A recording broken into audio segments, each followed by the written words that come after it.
Last September, Pope Francis made a day trip to Albania, his first to a European country, to pay tribute to followers of all religions who suffered some of the worst persecution in the 20th century and to hold up the impoverished nation as a model of interreligious harmony.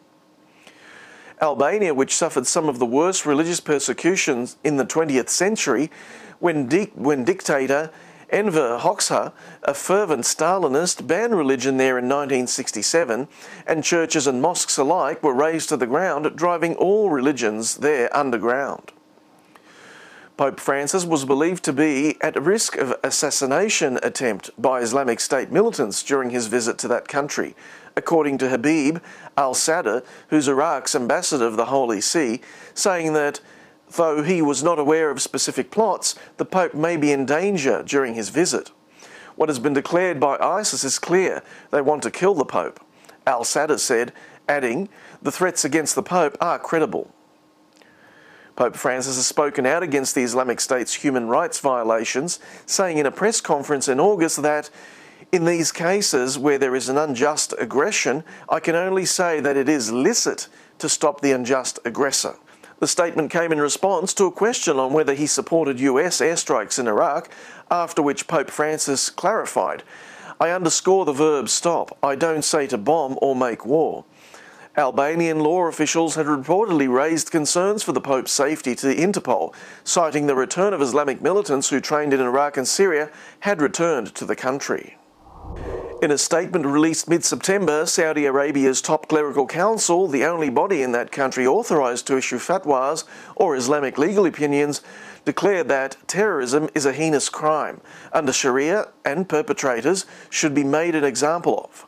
The statement, which was broadcasted on state media, has been the most comprehensive attack the kingdom's conservative clergy have made so far on Islamist radicalism and the Islamic State group.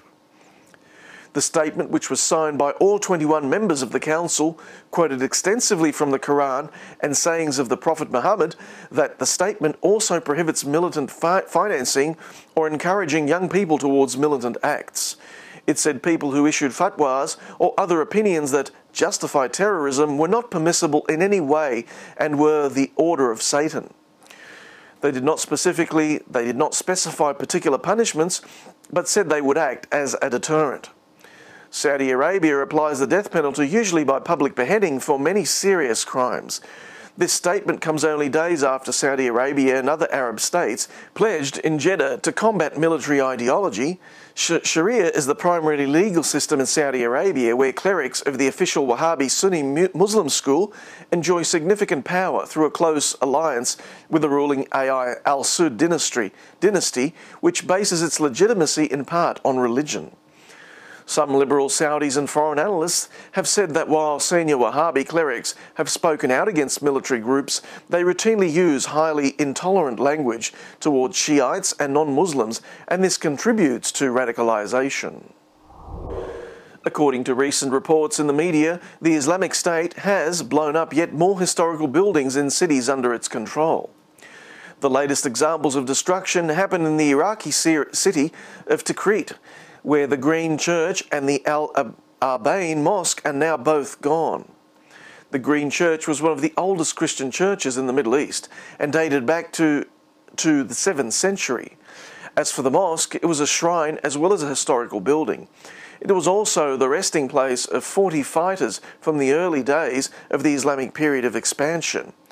Most experts in Islam believe that the reason for the latter monument's destruction is because most Muslims believe that worshipping graves is basically idolatry.